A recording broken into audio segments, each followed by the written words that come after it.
My guest today is Ric Prado. Enrique, we've known each other since, 2004? 2004. I think spring of 2004 I came down and you and Eric Prince wanted to meet with me on something totally unrelated to the history of Blackwater for sure. I think it was that they wanted me to be the president of a joint venture or something with Chenega, and it was just kind of a weird thing, but great having you here, man. It's good Absolutely. to see you again. It's been too long. It has been too long. And, you know, speaking of how long in time, it took me a long time to try to condense all of your accomplishments. So I'm going to introduce you by reading these. They'll be in the show notes also. And then we'll talk about a lot of them and how you ended up living through each of these things. So, paramilitary, counter-terrorism, and special clandestine special operations specialist. Great title, hard to get on a name tag, but great title. 24-year veteran, CIA, Central Intelligence Agency, serving as the operations officer on 6 overseas posts, which for most people, that's serving at a post, but there's probably at least 200 trips in between there and around there doing the job. Original member of the Laden Task Force, served as the chief operations officer in the CIA's Counter-Terrorism Center, or CTC, served in the United States Air Force in the Elite Special Operations part of the Air Force, and experienced his first firefight at age 7. So the Air Force got somebody who had already been around guns being fired. And New York Times best-selling author of the book Black Ops, The Life of a CIA Shadow Warrior. Yep. And we only have a minute left. No, I'm just kidding. Oh man, this is great. And we haven't seen each other for quite a while, but I did read your book, and I was fascinated. I kind of wish the book existed when I knew you earlier, because then I would have, had 1,000 questions to ask you about all that, because you're very circumspect. You don't necessarily throw all that stuff out. It's not like you drink a couple of drinks and start controlling the corner of the bar like a special forces command sergeant major kind of a guy.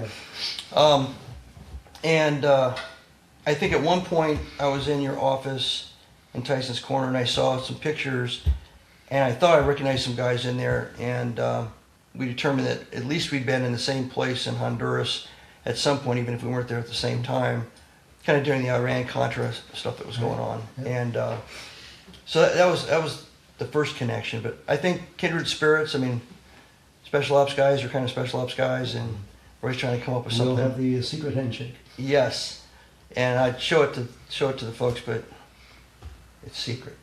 So, in the show Instincts, what I do is I try to explore the guests' kind of early stages of developmental growth when it comes to their value system, their mindset, positive or negative, because sometimes when they start out, it's negative for a good reason.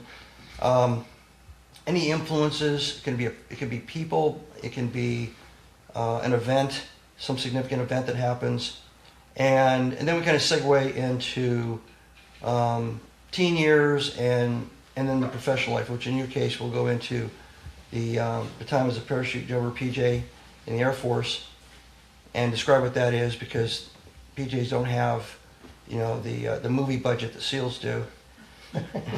I mean, that's what a fellow Green Beret buddy of mine said one time.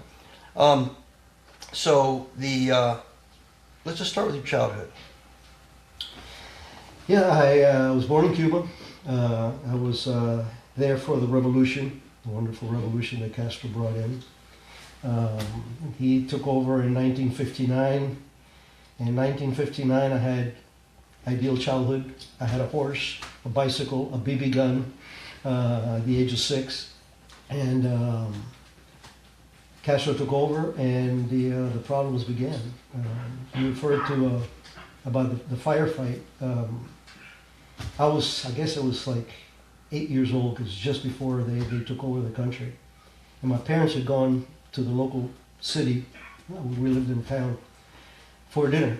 And I was there with a nanny, and all of a sudden all hell breaks loose, because we were at the foothills of the Escambray Mountains, which is where Che Guevara was at, so they were doing a raid on the town. So being a kid that likes guns, I hear the gunfire, I go out to the window in the front, and the parapet's about this long, and so I get shot, people are flying back and forth, and all of a sudden from under the parapet, there's a guy I didn't notice, and he pops up with a fully automatic rifle and just lets out the burst. Well, you talk about auditory exclusion and tunnel vision and everything else at that age. All I remember were the shells hitting the jealousy of the window. That clink, clink, clink, clink. I heard that more than the gun sound. Right. So that was my exposure to that kind of violence, and things in Cuba changed very quickly for us.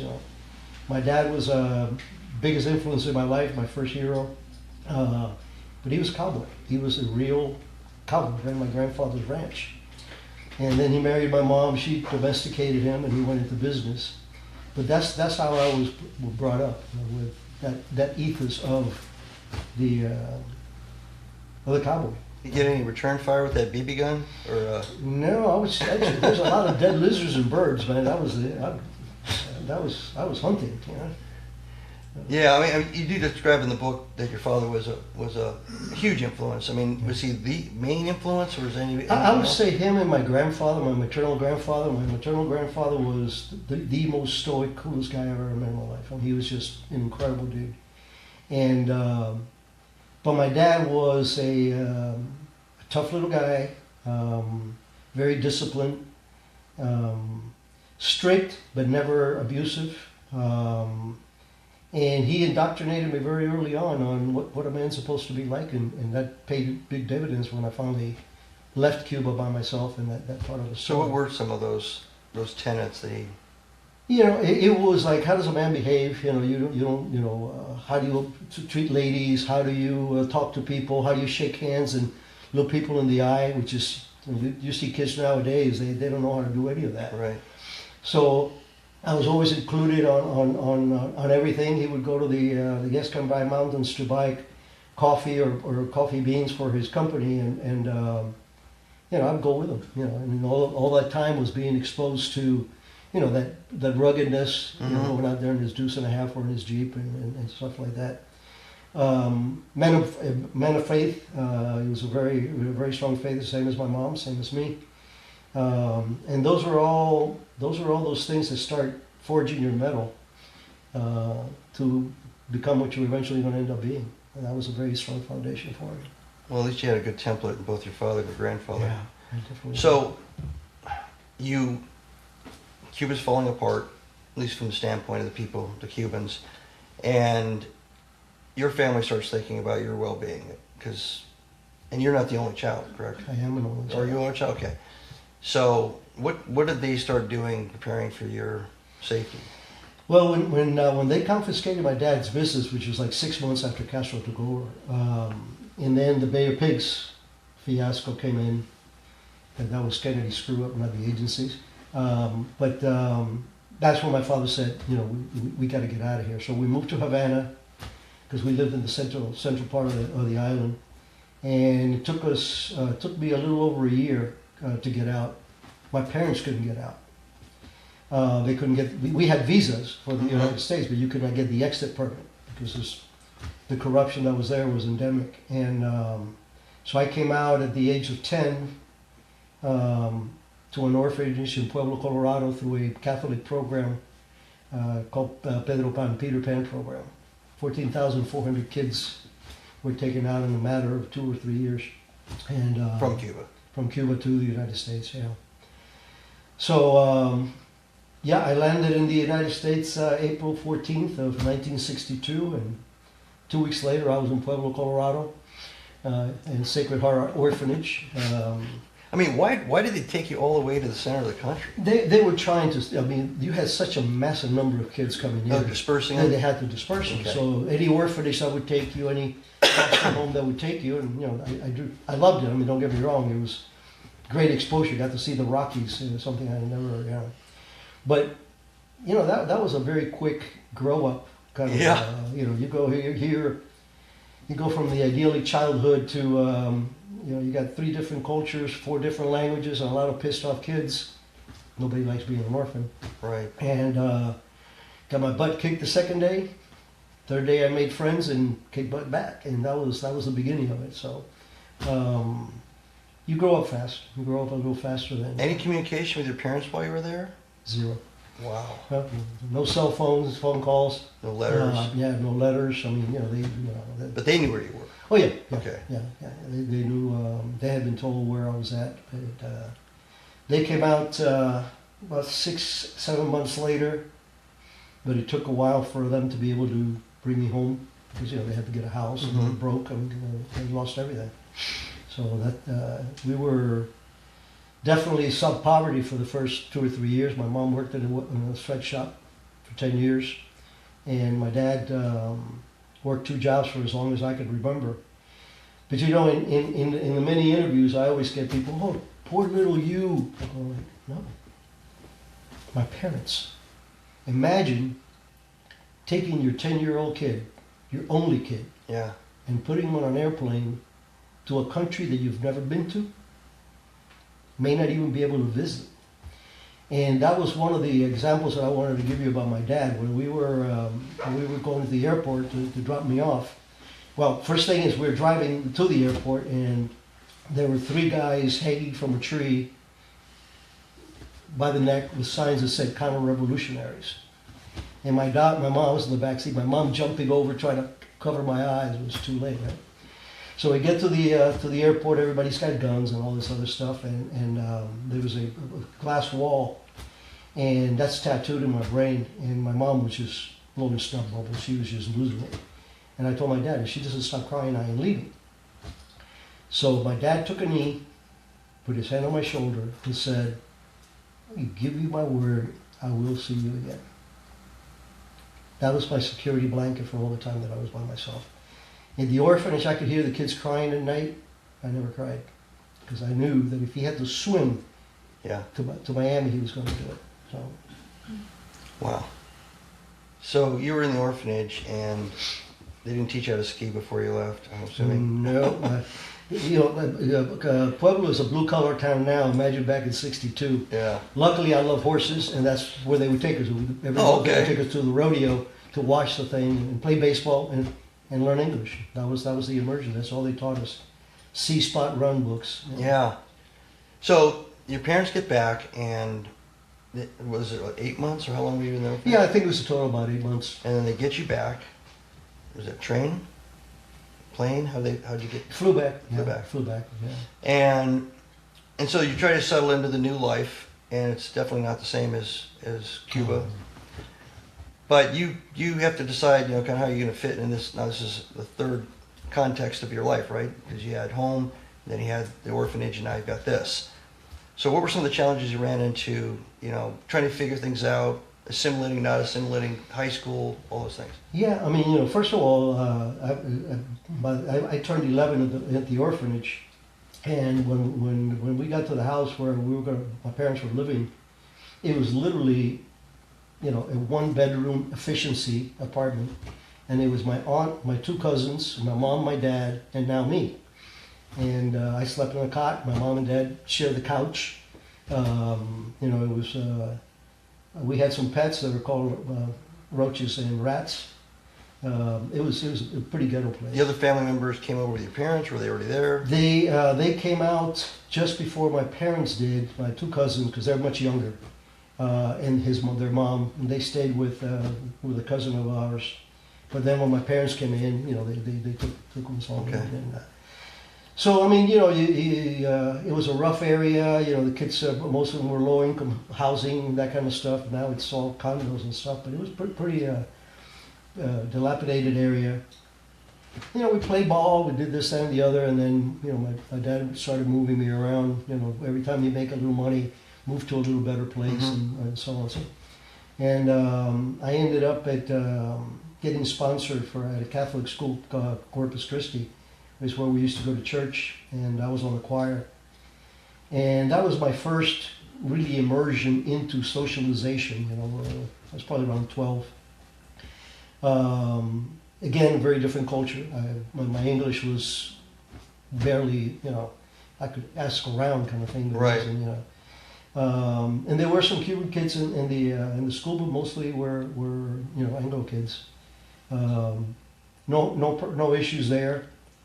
But again, it's just that, kind of adapt and move on. Do you remember, I'm sure you do remember, your family writ large or your parents specifically, what was the impression that they had when they came to America, and did they think it was going to be a short-term stay and things were going to get settled out somehow and they'd return, or was it, that's never going to get fixed, we've got to plant our flag here and make it happen? That's an excellent question, one I'm very proud of. I would say that 90% of the Cubans that left during that time will be back soon. I think my dad had been in country 6 months when he called us together and he says, we're not leaving. He says, this is freedom.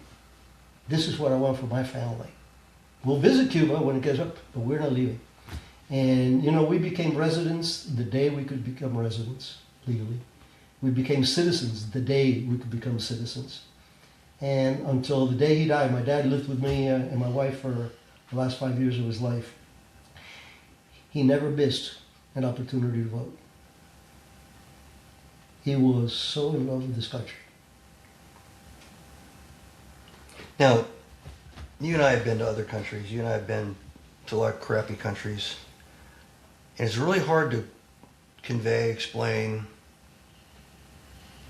to Americans. Even if it's a family member, I mean, they trust the words they hear, but they just can't register the impression that the words reflect. And that is, these other countries that don't have these freedoms, that don't have, I mean, capitalism is a term, but it's also, you can't have capitalism with freedom. You can't have capitalism without ownership privileges and rights, right? So nobody's incented to create a Kool-Aid stand if somebody can come along and just take it once it's successful, or stop it because it's successful, right? So you go to these countries and you see all this, and then you come home and you see people that have it really well off compared to the rest of these places. And when you're young, you're frustrated, you're angry, especially anybody that's not patriotic or doesn't really understand what they have. And then there's a period where you kind of get numb to the whole thing, both ends. Going to the countries and seeing what you see, and coming home and seeing what you're seeing.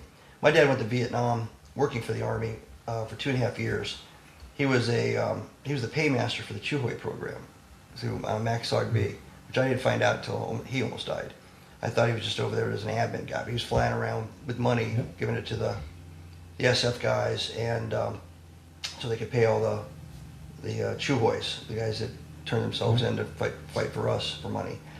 And when he came back from that, being around all that, he was so angry if we left anything on our plates. Oh, yeah. If we didn't treat everything that we had with respect. I mean, any object, it was just, he was so fused into that memory, and it really upset him, angered him to see his kids act like normal American kids, right? And just, hey, we got plenty, we can waste this, we can waste that. And, what were your early observations? Obviously when you're a child, that's in the context of growing up and everything, but did you see or have that same kind of experience? Well, I had something to compare it to, and I think that's one of the biggest problems we have in this country, and you touched on it, is we don't know how good we have it.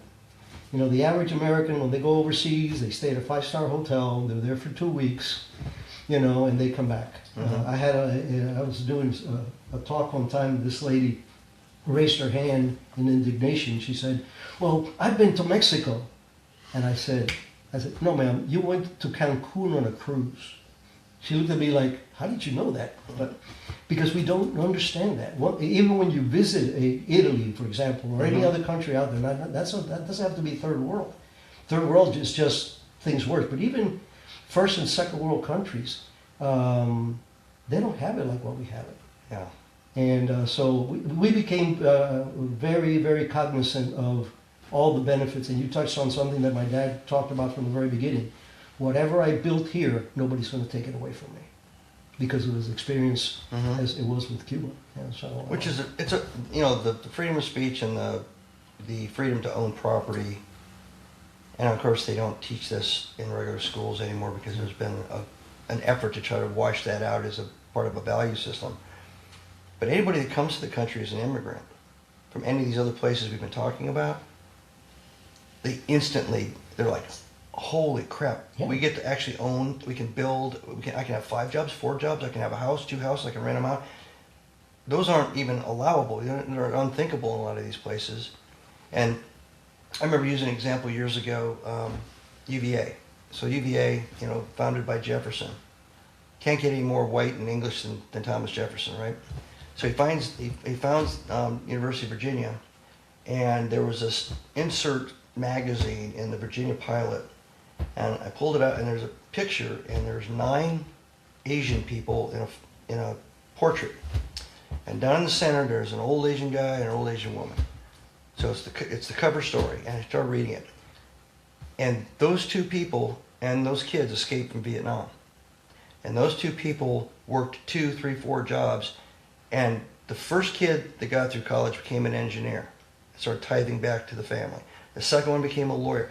Every single one of those kids was a UVA graduate. They had the record for the most people from a single family, and they were Vietnamese. They weren't American, white-born, anything like that. They were, because they came here and they said, what your dad said, this is a place I can build something and raise my kids.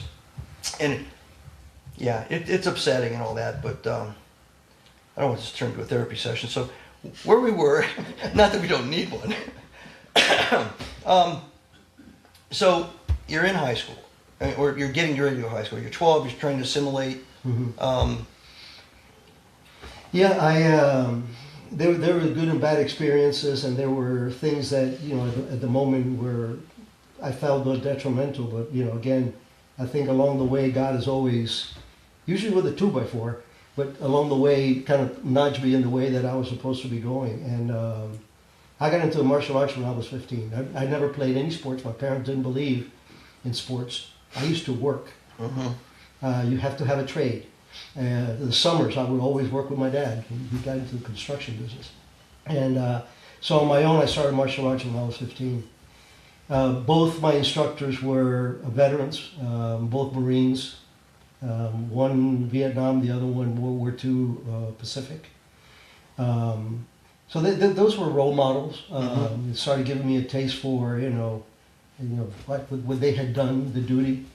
Went to high school. I got a little bit with the wrong crowd there for a while, mainly because I don't know, I was adventurous. I liked to fight and didn't take crap from people, and so I had good grades and bad conduct. But I came out of it unscathed. And the biggest tipping point in that part of my pipeline, usually a term that we both understand, was I was in Miami-Dade Junior College. I was going to be a marine science technician. I wanted to be a professional scuba diver. That was my passion. I used to scuba dive. I was certified when I was a freshman in high school. So I was at college, and this is 1971, early 71. I graduated in 70. And the hippies put a note, tomorrow we're going to take down the American flag and burn it. I went, other than that, but I didn't have any friends. So I had to call my homies from Hialeah, and it was 6 of us, and it was about 15, 16, 17 of them, and it wasn't a fair fight. There was beads and t-shirts all over the place. But here's the tipping point. I looked up, and I could still see it. It was early in the year, so the sky was just crystal clear, and that American flag flapping in the wind, and it was the first time in my life that I felt proud of doing violence.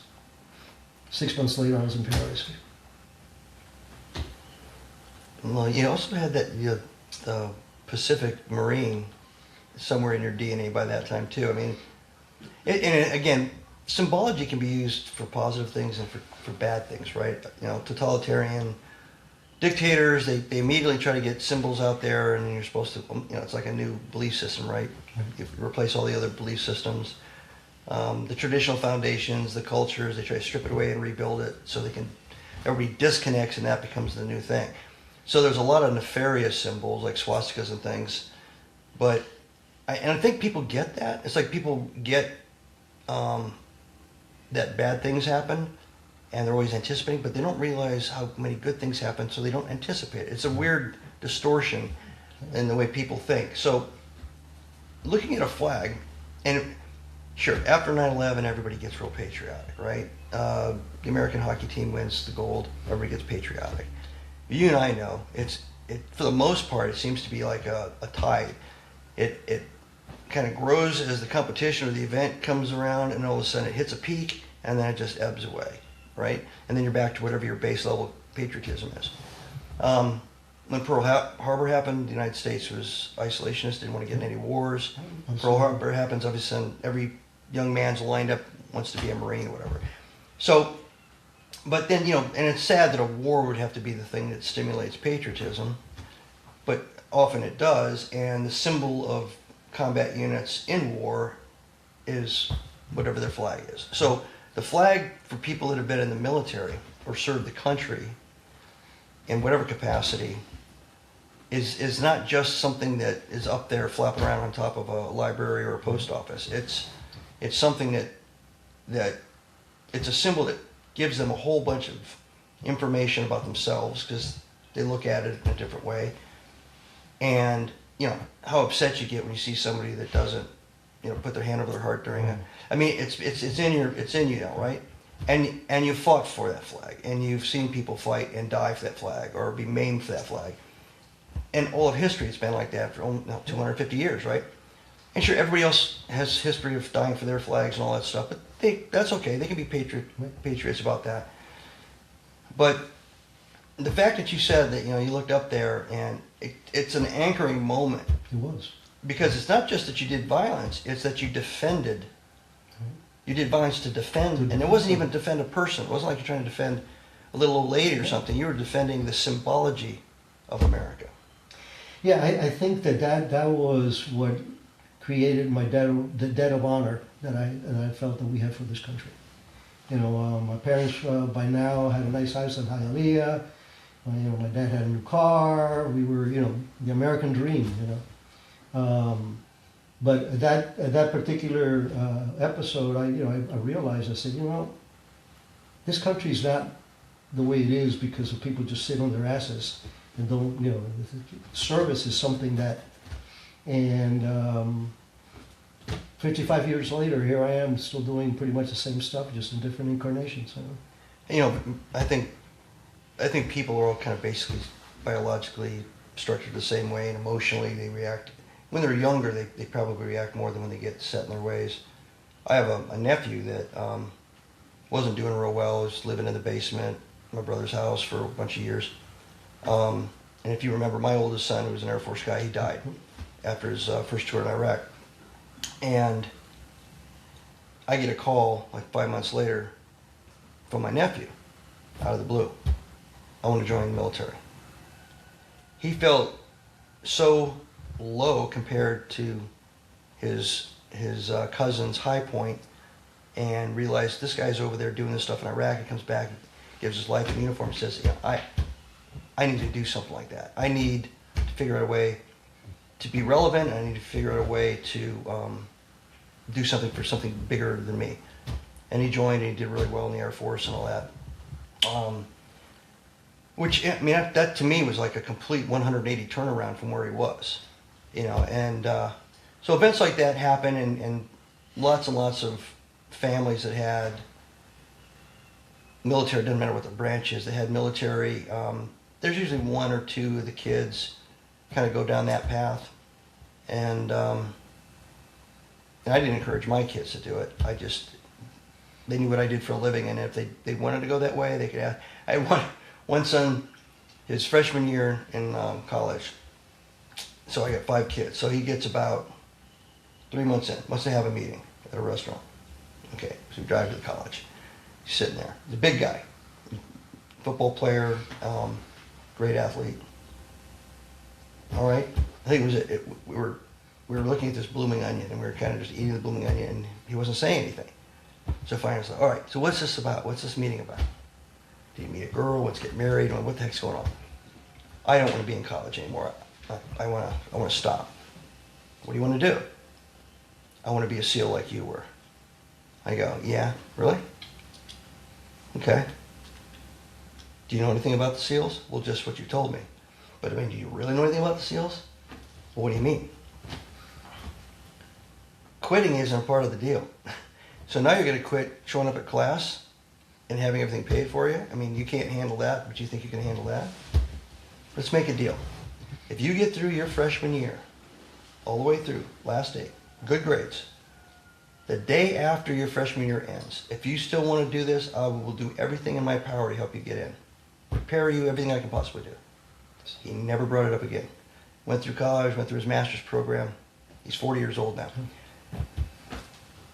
In his case, he didn't have a significant emotional thing that was causing him like my nephew. And I kind of knew he was just looking for an off-ramp for things being difficult. But in your case, you joined the Air Force. The reason why you picked the Air Force? Nobody in my family had ever worn a uniform. So I didn't know the difference between Army, Navy, Air Force, or Marines. In my one of my oceanography classes, there was a guy, Glenn Richardson, and he was a PJ. And because there weren't that many of them back then. No, oh hell, I think it was 300 was what we had in when I went in. And he started talking about it, and I still had a heavy accent. And I remember I went to his house, and he's showing me an album with all the photos of the training.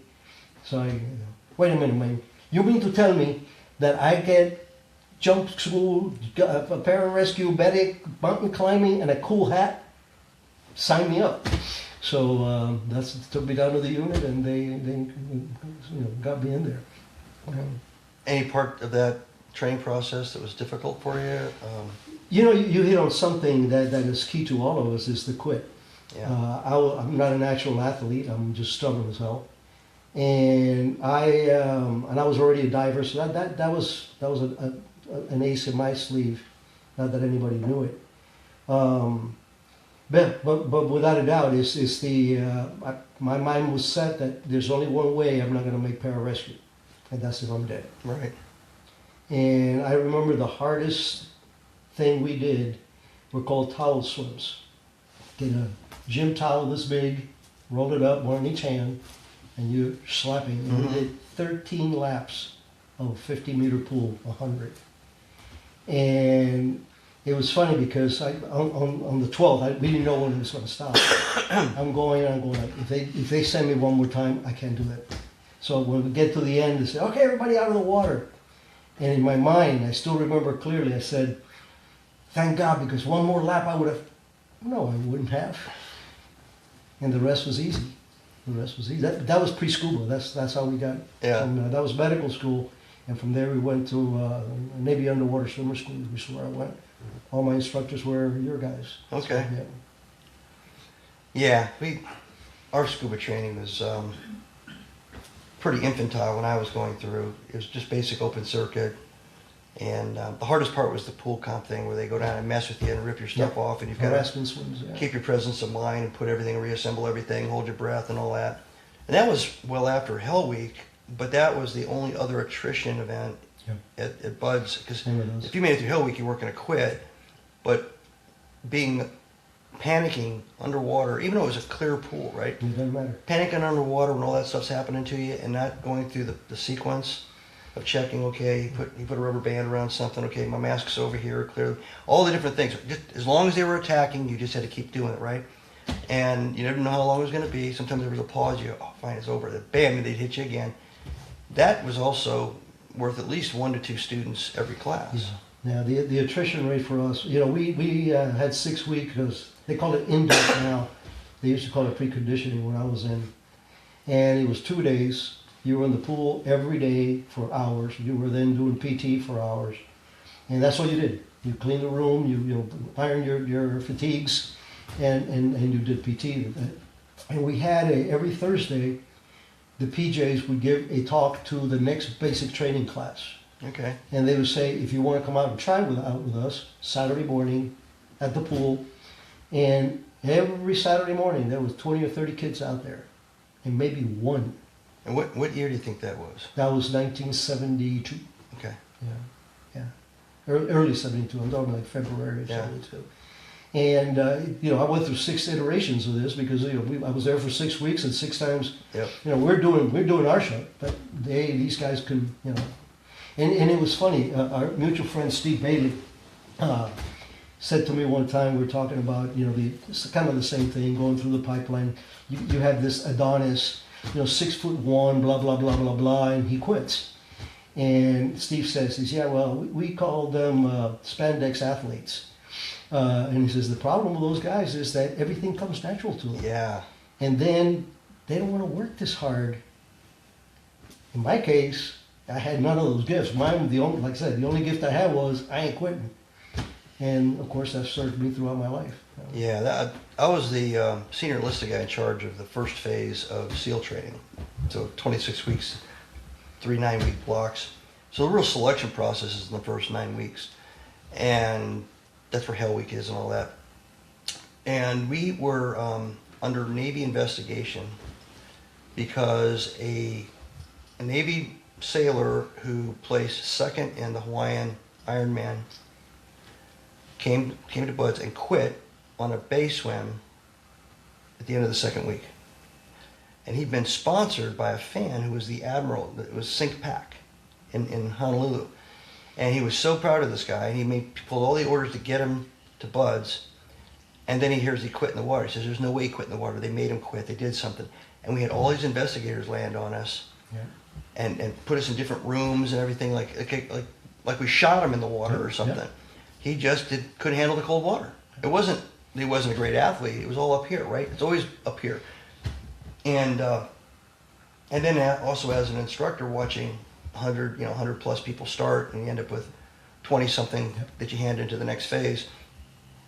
And I was talking to another guest about this, who was a professional baseball player.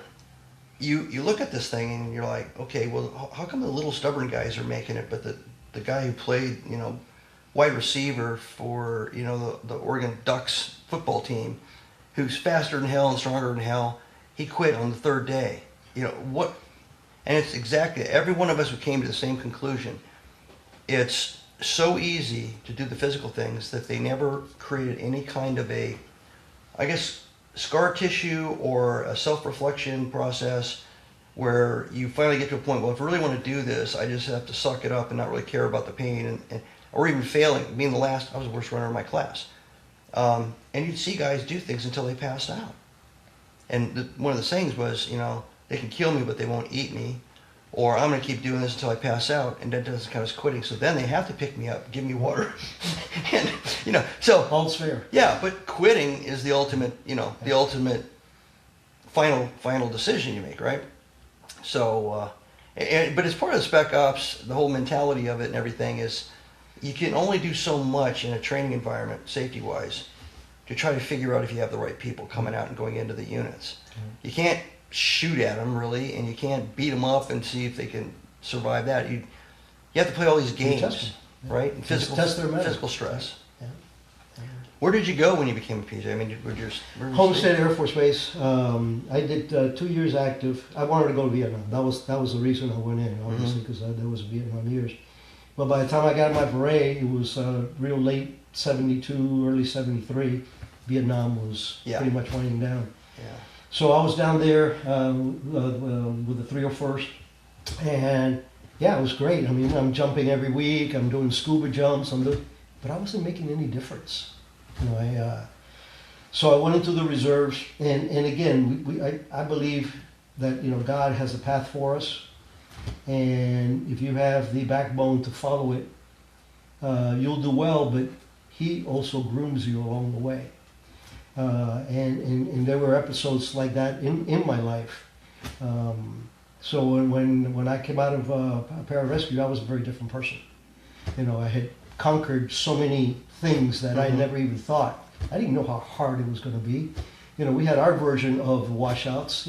3 o'clock in the morning, hoses in your mouth, all that crap. In January in Texas, and the attrition was always there. And as you know, the water is the biggest challenge, I think, to all the guys and gals. But through that, I went into riding rescue for Miami. I did that for 6 years. Again, the Prado luck. One of the senior sergeants in the reserves there was the captain for the rescue for my Miami Metro-Dade, and he pulled me aside and says, "You want a job?" I said, I've never wanted to be a fireman. He says, we're starting the, the paramedic thing. So I did that for 6 years, and that was rewarding because this is Miami in the 70s. Yeah. This is the drug wars. This is the drugs. I became a pretty damn good medic. There was a time when I used to tell people, if I'm ever hurt, I'd rather have a guy like me taking care of me than a doctor. Is that the era of Scarface, the movie? Was Yeah, all that stuff is going on. I mean, we had shootings every week, overdoses all the week. Sometimes we had both. A guy on PCP shoots his girlfriend, true story. And we walk in, and there were two cops trying to get this guy. The guy was like 5'10", 170 pounds. He's swinging the two cops like they were nothing. And I was pretty beefy back then. I weighed about 180 pounds at 5'7". And my partner was this big black guy, Frank, super cool dude. We look at each other, go, I go low, you go high. We hit it because this guy had shot the girl right under the breast, and she's there gasping in the bed.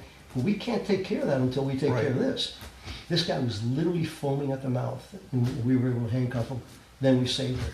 So those became the purpose, but it still wasn't enough. But isn't it strange how, Louis Pasteur's got this quote, chance favors the prepared mind. So at that point in time, you had no idea what you were about to get into. Yeah. But it was prepping you for that. Yeah. And I believe that that's been, my life altogether. Just sometimes it hurts, but you look where I ended up because of this. That's where I was supposed to be. So, I applied for the agency in '74, actually, the same time I was getting into the fire department.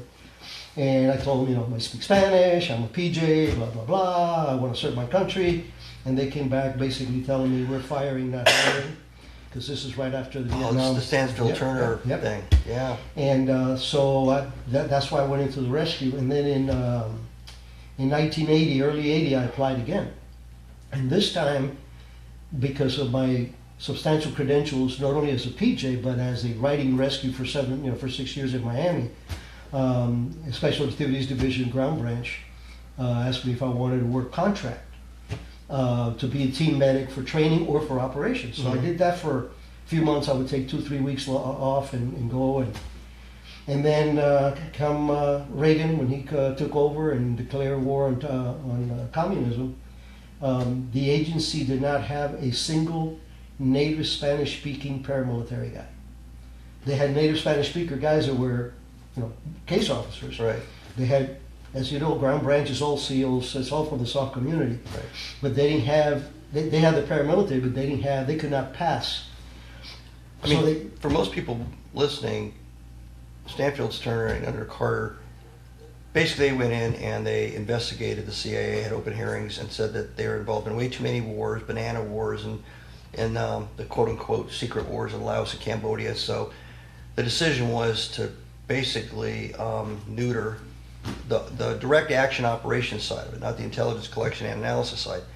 And in doing that, what they did, and again because it was classified, nobody was aware at the time, they had this large population of qualified, extremely experienced, multiple languages all over the world, former military, fill in the blank, from World War II, Korea, and Vietnam, and all of a sudden they're just cast aside. And I don't think I ever told you this, in '79, there were some inside guys that tried to reconstitute that. So they created a program, and so SEALs, Green Berets, Force Recon guys, not a lot of them, but we got pulled in and ended up going to a southern state and some other places and started getting trained.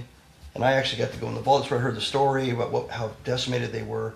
And the idea was if the balloon ever went up, because since they didn't have anything left, they were going to pull the Rolodex out and grab all of the people that they'd run through this little kind of junior starter program, because they'd have to have something. Yeah. But anyway, go ahead. No, I mean, no training whatsoever. They called me, it was a Thursday night. I had just gotten divorced, so I was not a happy camper. And I had just come back from a 7-mile run, and the phone rings at the house. And the guy tells me, I knew who the guy was. He says, have a job for you. I said, what is it? He says, I think you're going to like it. I said, you're missing the point here. Is it contract, or are you bringing me in full time? If it's contract, I'm not interested. He says, oh no, this is full time. I said, sign me up. He says, you want to know what it's about? I said, nope. That was on a Thursday. I was at headquarters on Monday. Medicals, I already had the polygraphs before because I was working contract with them, so I had the basic polygraph, then I got the advanced. And couple of briefings on the situation in Nicaragua, and get your ass on a plane and go down there to Honduras. And and for the first 14 months of that program, I was the only agency officer allowed in the camps, because I was there as Major Alex Mendez, a Honduran, and I pulled it off. And you were supposed to be an advisor to him? Well, it was everything. I mean, all the training. I mean, was it supposed to be an advisory thing, but you turned into basically calling the shots? Or? Well, it was the best job I ever had because I had no immediate adult supervision. And I didn't know what, for example, we got in several firefights. I remember the first time we got lit up, they made the mistake that they didn't know that I had a truck full of 82 millimeter mortars because I was going to teach a mortar class. So they shot at us, we shot back, and all this other crap. So that afternoon, we gave them the class, and then first light in the morning, we destroyed their camp. So, I didn't even write it up. I mean, it's just, to me, it's just, I'm out here, my boss had told me, make yourself essential. He said, everything comes through you, so all the training. Headspace and timing on a 50 cal. I didn't know how to do that. There was one of our OTS SAD guys would teach me for 2 or 3 days, RPG 7s, all that I was teaching. And I slept in a jungle hammock Monday through Friday for 3 years. And it was the best job I ever had. So basically it was train the trainer, turn around, train the fighters. Yep. Train the trainer, train the fighters. Yep. And in some cases, you end up being in the mix with them. I think that the most fun that I've had in the agency was I put together a team of mosquito divers. And I was in the Mesquite, they're the Native Americans of that area. And they're hunters, I had my scuba badge. And one of the guys says, excuse me, Major, you're a scuba guy? I said, yeah. He says, well, we're divers too, we're lobster divers. So the agency came in shortly thereafter with a thing, like said, listen, we have to come up with a special op. Something that convinces the Sandinistas that we're not a ragtag bunch of guerrillas out there. Something that's good left hook. That's how they describe it. So I came up with the idea. I trained, started with 6, 4 made it through, 2 washed out. And we blew up Puerto Cabezas Pier with a 80-pound plume charge. And that was all, again, no training other than my scuba. Right. And then we tried to do it again on the other side for Corinto. This is Puerto Cabezas on the east side of the country. And we were doing, they asked us to do Corinto. And I told them, my mosquitoes ain't going to cut it with this because they don't like the Spaniards. They don't like the white guys. They don't get along. They don't trust them. And sure as hell, that mission went belly up and it became a mess. They got stranded. And I went in and I got my guys out. That was my first medal in the agency. And the first four guys, I did a helocast in the Gulf of Fonseca in Nicaraguan waters to get my guys. I had stable rigs, homemade stable rigs on the helicopter, and got my guys out. Then we went back that night to get the other boat, and we got lit up like Christmas trees. They knew we'd be there because we had a helicopter in their area and everything else. So I came back. I went for, you talk about Hell Week, it was about 48 hours of no sleep. When we came back from the boat, the boat captain was a Cuban contractor. He had his big yellow raincoat thing. I had sweatshirts and jeans. I was so wet and so cold that I literally got into the little part of the cabin, took out everything and got in there so I could, get some body heat. Yeah. But that got me my first medal in the agency for that rescue. It's too bad they don't let you just keep doing that kind of stuff, And did you? So you got a medal, but did anybody tell you shouldn't really have done all that before they give you the medal? Like, shouldn't get personally involved, or shouldn't get? No. I mean, the Leon Williamson was the base chief. We were out of Amapala, which was one of our forward bases. The Salvadorian piranha boats ran out of there. And when I came back, I was on the radio all night with my guys when all this stuff was going on. So I went to Leon and says, my guys are stranded and I ain't leaving them. He says, well, I guess you got a plan? I said, I do. Yeah, that's great. And he just looked at me, he goes, I expected no less. Yeah, I mean, special ops, SEALs and Green Beret, especially down in those days, training working with the salvos in the rules of engagement, where you don't engage, you don't go with them, you don't do this. And of course, you know the machismo problem, just like like in the Middle East, right? Yeah. You know, you don't have a beard, you're not really a man, and down there, you know, you don't walk the walk, right? Yeah. You say bye bye, go have fun, you know, and let them go in harm's way. So you don't tell anybody in those cases, at least in the military context, and you kind of ease out on a training mission that happens to be by the volcano, that happens to be where the bad guys are. And unfortunately, you know, because, and I think the SF Association is trying to readdress this, but no medals, no nothing, because you couldn't tell anybody. You go out there and just, especially if you got to hit a good, like a training group, so they bring them in for like, you know, their first kind of almost an op, and the intel would say, hey, the instructors are going to take the trainees up by this one particular waterway, and those guys would go in there and just destroy them. You know, so that whole training class is gone.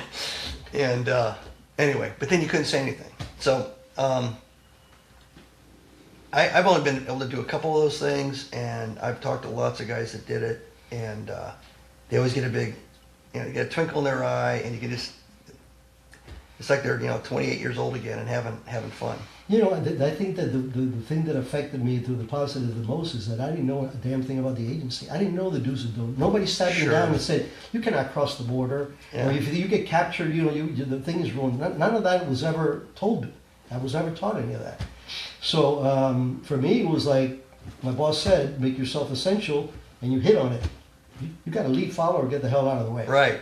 So, you know, these guys, hand to hand, I was at it. The guns, I was at it. All that training. But every once in a while, you know, all our camps, we had 10 camps. They were all along the border. And there's no sign that says, you're now entering Nicaragua or none of that stuff. So you could be 300 yards from a Sandinista camp. And as a matter of fact, that was the first time we got lit up because they knew we were there. Yeah. Yeah. All right, so that's the young, wild, and crazy Ric Prado. So let's push into the Bin Laden unit and kind of the last part of your career, and whatever you want to touch on, whatever you want to highlight, because a lot of people think they know a lot about all of that, and there's a lot of good documentaries out there, and you've been on a lot of podcasts and you've been interviewed, and your book hits a lot of those things. You probably have done more to explain a lot of this. It's like Gopher Black is not a big TV kind of personality and everything. Great guy. You know, he was at my son's interment at Arlington, and but go ahead and tell me. Yeah, I had just gotten back, and I was the head of the Palestinian branch in CTC, Counter-Terrorism Center. And the chief of operations then called me and said, we are starting a task force against one single terrorist, and they want you to be the senior ops guy and be the deputy chief of station, because it was a station, Alex Station. Mm-hmm. And Mike Schroyer was an analyst. He was the chief of station, and I was the DCOS. And I said to Jeff, I said, so who are we going after? He goes, Osama bin Laden. I went, who? He goes, exactly. So we started the task force January of 1996. It was 8 analysts, 2 operators. One was an Arabic speaker, Egyptian American, and we had an FBI component there. And within 12 months, our holdings on bin Laden had tenfold intelligence that we were getting. And we kept giving the administration, well, the 7th floor and the administration, proof of what this guy was up to. Everything we were getting from unilateral sources, overhead of training camps, liaison services, and everything else said, this guy is bad, this is what he's building, and the administration would not do anything about it. And I did that for almost 2 years. It was like Sisyphus pushing the rock up the hill and getting disappointed. Imagine, fast forward a few years, and now I am chief of operations of the counter-terrorism center, and 9/11 happens. And there was a lot of guilt for me there. Yeah. Because, you know, if they would have allowed us to do something about bin Laden in 97 or 98, it's like shooting Hitler before World War II started, kind of stuff, right?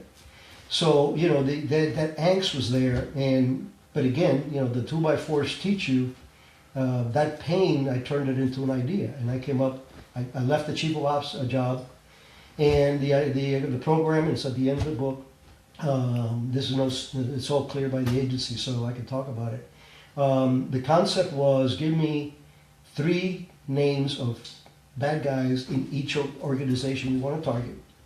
We'll go out, do find fix on them, patterns of life, everything else, whether they're first world, second world, third world country, and we made book on everybody. The first 6 that they gave us, we made book on 5, and 1 got arrested somewhere else. And so the concept was this, because 9/11, we knew that something was going to happen, but we couldn't do anything about it. And part of the motto of CTC is disrupt and preempt, but we didn't have either. So the concept here was, if now we're getting intelligence that Hezbollah is doing something or Al-Qaeda is doing something, I already have 3 of their senior guys bracketed, and all of a sudden you neutralize all 3 of them, one way or the other, compromise, shoot them, kidnapping, whatever. What do you think that organization is going to do? They're going to hit the brakes, would penetrate it. And Especially back then. Back then, yeah. So it would be the kind of thing that would have. So that was my last job in the agency. I did that for 2 or 3 years, 2.5 years. As a matter of fact, I got to go through the Draeger at Bud's. Me and Steve Bailey, Admiral Callan signed the paperwork with Jose. Did you get a Draeger T-shirt? Yeah, of course. So that was my last job in the agency, and everything in between. I mean, I've had such a blessed life. There's in the morning that I don't, when I do my prayers, and I go, I don't know what I've done to do this, learn this, but thank you. That's been an incredible and full life up to this point, because you're still here. Thank God. Thank God for that. And you and I, we met each other at Blackwater, doing some things in concert with each other, and other things were different. But I started out doing some things I thought were making a difference, and then I ended up being in charge of marketing and communications and advertising and all that kind of stuff, which wasn't as cool. But Important. But in the time that I was touching those other programs and things, we kept a lot of people safe. We prevented a lot of assassination attempts, and both State Department and agency I side. lost 41 men doing it too. And we lost 41 people, and probably 3 times that, wounded and, Oh, and messed up yeah. too. But maybe the little Blackwater thing is for another day. If you want to come back someday, it'd be My great. pleasure, yeah. All right, Rick. Man, this has been great. It's good to see you again, man. Thank you very Good much. chat. Great to see you too.